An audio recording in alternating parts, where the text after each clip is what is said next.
Well, hello everybody, it's Record Time with Chris, episode 57, and before I get into Abbey Road, just want to tell you about this prog thing. North Sea Radio Orchestra, this is like a live in the studio re-recording of Robert Wyatt's fantastic album, Rock Bottom.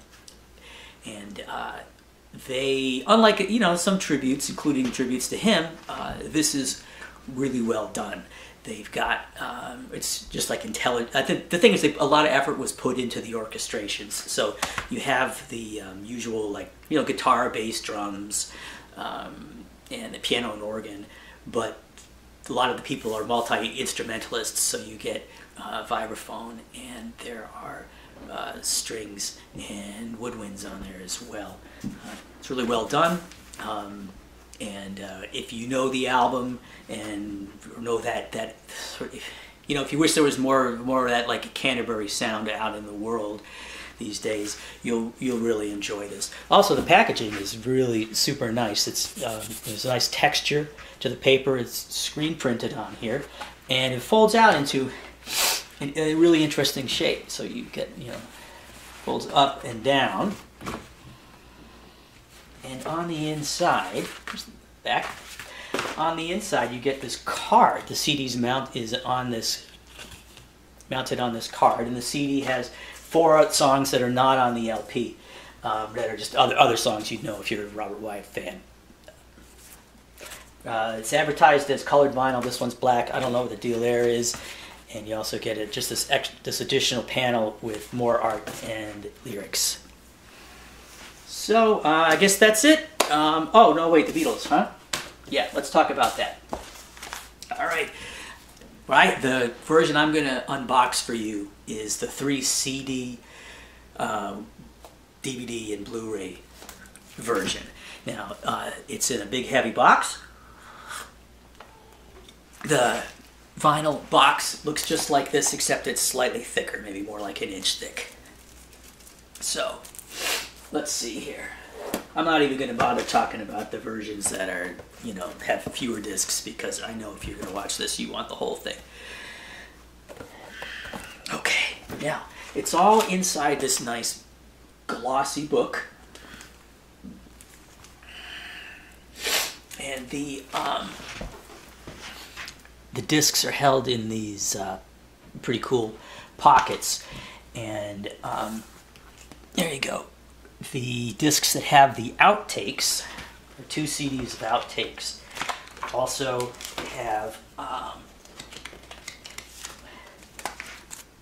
so the Beatles walking the other way, alternate shots of the cover, which is totally appropriate for the discs contain alternate versions of the stuff on the album.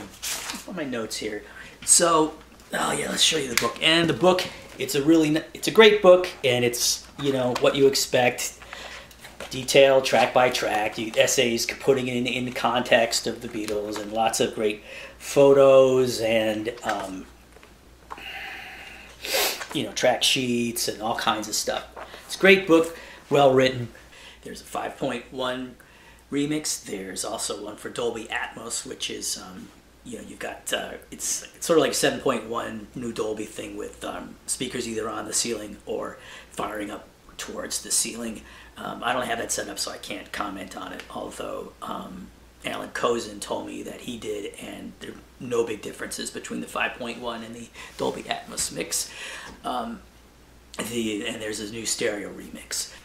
I'm not sure if everybody understands the whole recording process enough to understand. So let me just explain to you how the remix works. So this was originally recorded on 8-track. So that means there's 8 different tracks, really call them, but like 8 different musical lines on the multi-track tape, and each one can be, you can change the volume of each one independent of the rest, and you can equalize them differently, and you can add effects and put them in different places in the stereo spectrum.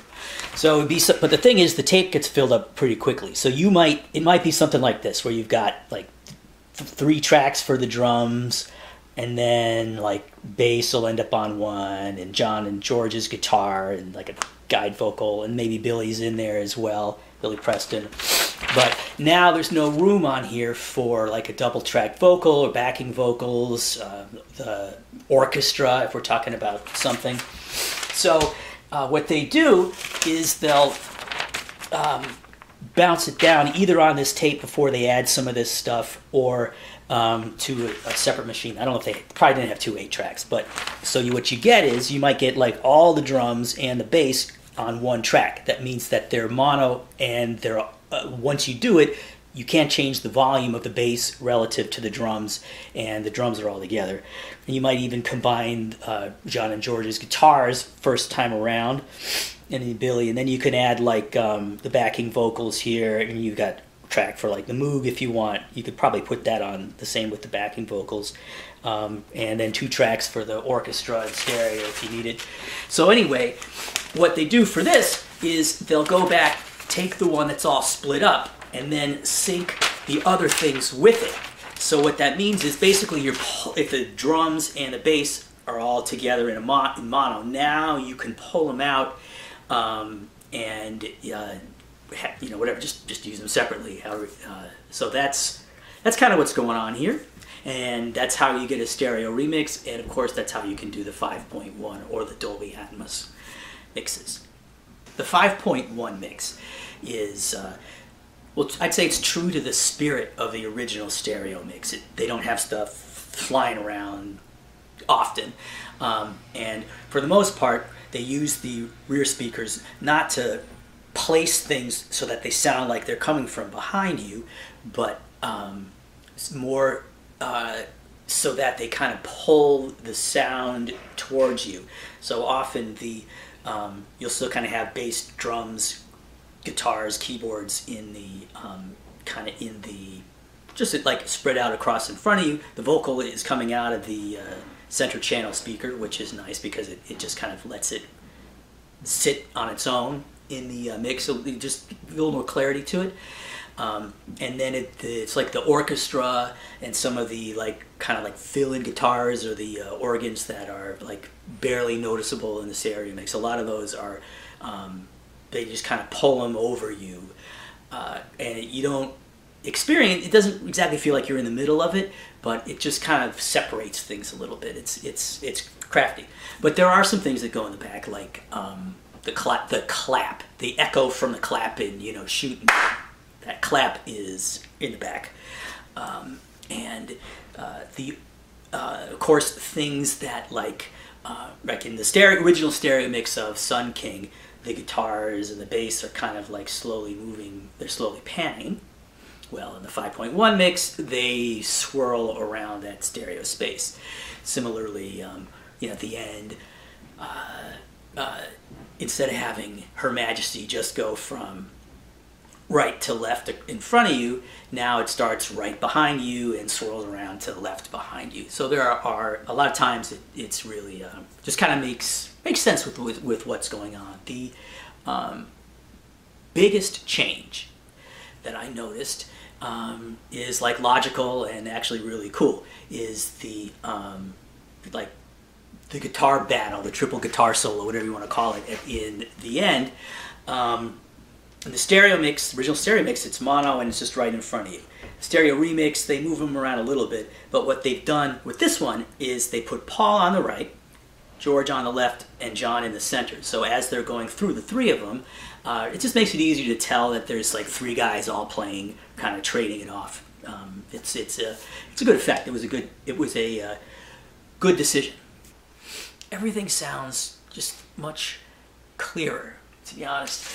This whole process I talked earlier about bouncing down the tracks, it kind of softens the sound, which, is how we've heard it all these years.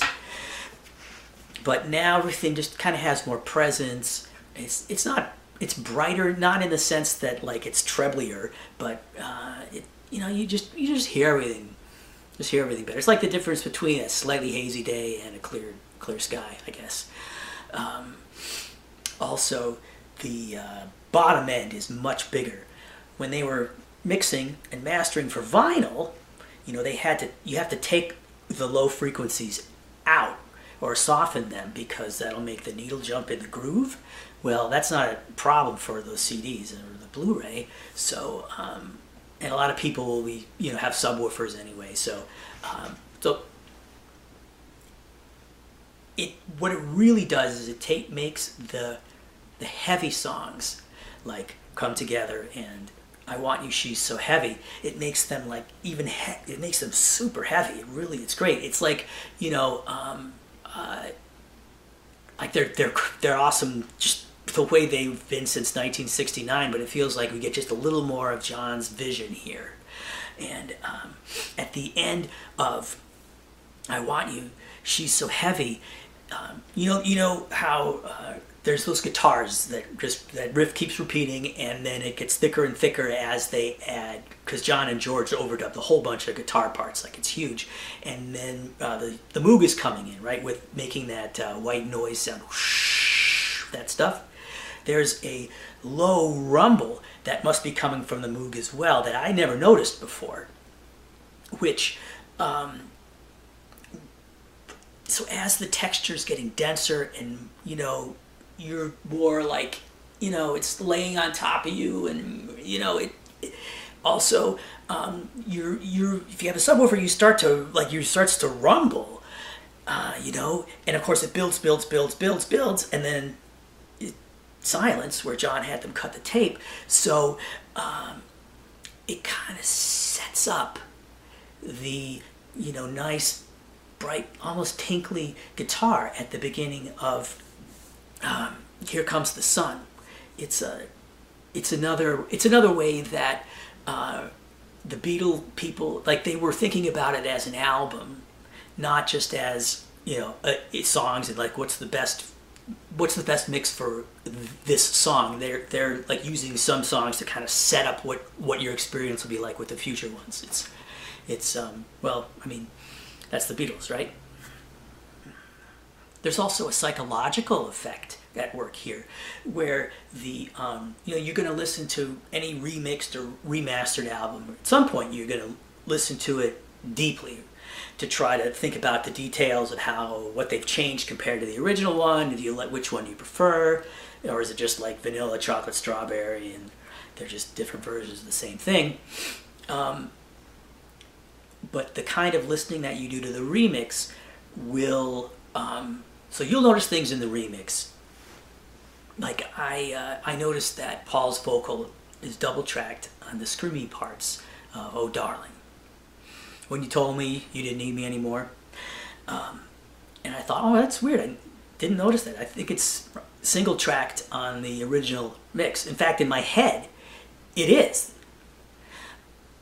But I went back, and no, it's double tracked. It's been always was that way. It's been double tracked, so my whole life it's been double tracked, and I've heard it, I don't know, 500,000 times. I don't know how many times I listened to Abbey Road, gazillion. So I guess what I'm trying to say is that by paying attention to the details of the remix, you can get you can deepen your understanding or knowledge or experience of the original work. So Apple took their kind of usual approach to the outtakes that they gave us. So we get a good sense of the vibe in the studio with the chatter between the bands and the control room. We also get a nice look into the artistic process of what they figured out about arrangements and when.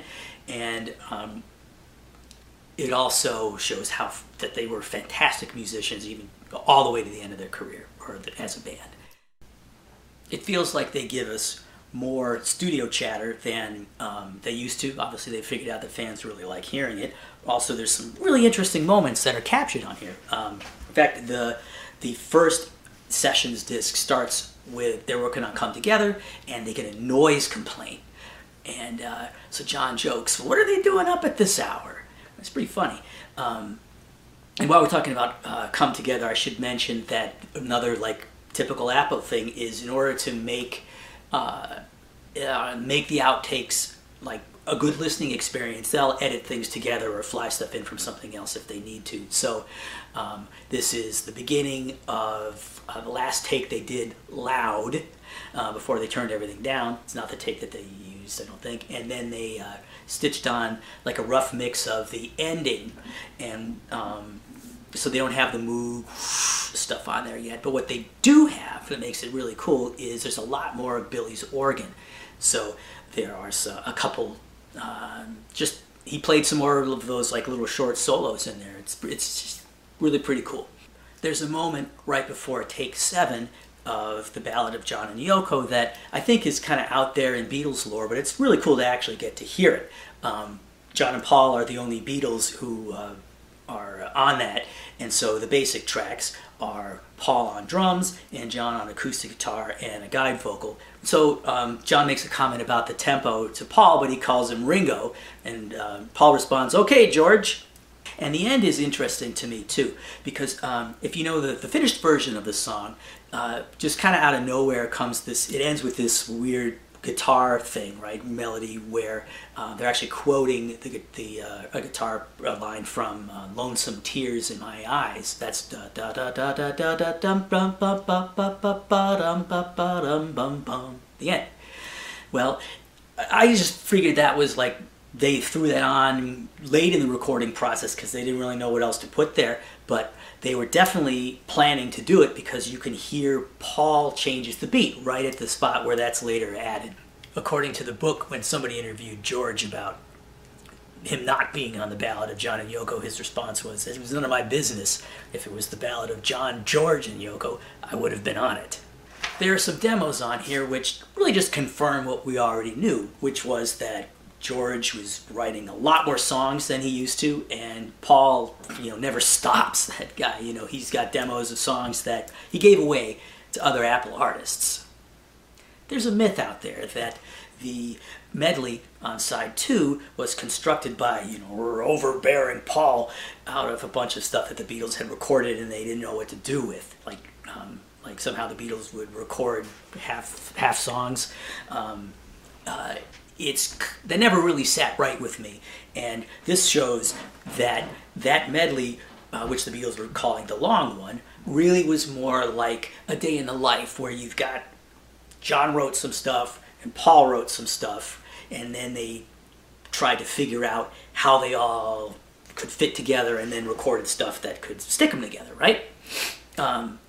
The book has a couple different running orders for the whole album, actually, and one of them is reproduced. Somebody wrote it down. I looked, maybe Paul, and you can see that that reflected on the trial edit of that medley that's on the disc.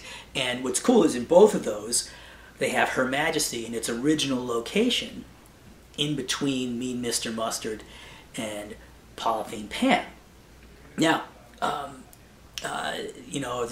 as we know, they decided they didn't like it there, so they cut it out of the mix, threw it at the end, and at some point the Beatles heard that and thought it sounded cool there. They were just going to leave it and not do anything with it, but they thought it sounded cool to end like that. Which actually kind of like, the last note's chopped off, because the last note is in the beginning, that first big chord in Polythene Pam. Side 1 ends abruptly too, with "I Want You, She's So Heavy." So it's kind of cool to have those things just end like that. It's kind of balances. So it's a great set. You'll like it. You'll be real happy. I'll see you on the next Record Time with Chris pretty soon.